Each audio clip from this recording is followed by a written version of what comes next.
क्रोध में हम ऐसी बातें कह देते हैं जिससे रिश्तों में दरार आ जाती है और हम सभी से दूर हो जाते हैं। गौतम बुद्ध का शिष्य क्रोधित था। बुद्ध ने उससे कहा कि क्रोधी व्यक्ति मानसिक हिंसा करता है। क्रोध एक ऐसी बुराई है जो हमें सभी से दूर कर देती है। अगर क्रोध को काबू न किया जाए तो सब कुछ बर्बाद हो सकता है। गुस्सा काबू करने के लिए मौन धारण करना चाहिए और रोज ध्यान करना चाहिए। इस संबंध में गौतम बुद्ध की एक लोक कथा प्रचलित है। जानिए ये कथा। कथा के अनुसार एक दिन गौतम बुद्ध एकदम शांत होकर बैठे हुए थे। उन्हें इस अवस्था देखकर सभी शिष्यों को चिंता होने लगी। शिष्यों ने सोचा कि शायद तथागत का स्वास्थ्य ठीक नहीं है। तभी एक शिष्य ने उनसे पूछा कि आज आप मौन क्यों हैं? क्या हमसे कोई गलती हो गई है? एक अन्य शिष्य ने पूछा कि क्या आप अस्वस्थ हैं? शिष्यों की बात सुनने के बाद भी बुद्ध मौन बैठे थे। तभी एक शिष्य वहां आ पहुंचा। वह जोर से चिल्लाया कि आज मुझे सभा में बैठने की अनुमति क्यों नहीं दी गई है?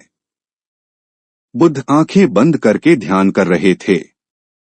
बुद्ध को ध्यान में बैठा देखकर वह शिष्य फिर से चिल्लाया कि मुझे प्रवेश की अनुमति क्यों नहीं दी गई?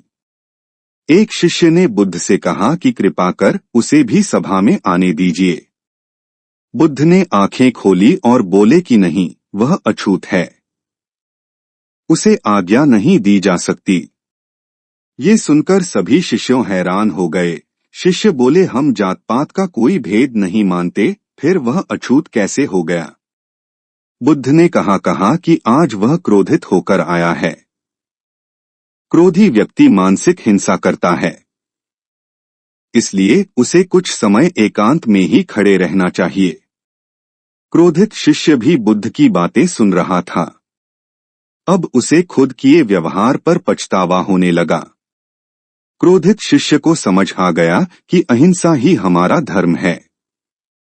उसने बुद्ध के सामने संकल्प किया कि अब वह कभी क्रोध नहीं करेगा। प्रसंग की सीख। इस प्रसंग की सीख यह है कि हमें हर स्थिति में क्रोध को काबू करना चाहिए। क्रोध में कहे गए शब्दों से करीबी लोग भी दूर हो सकते हैं। क्रोध से बचने पर ही जीवन में शांति बनी रहती है। ऐसे ही रोचक और ज्ञानवर्धक वीडियो को रोजाना सुनने के लिए वीडियो को लाइक करें और चैनल को सब्सक्राइब करें। धन्यवाद।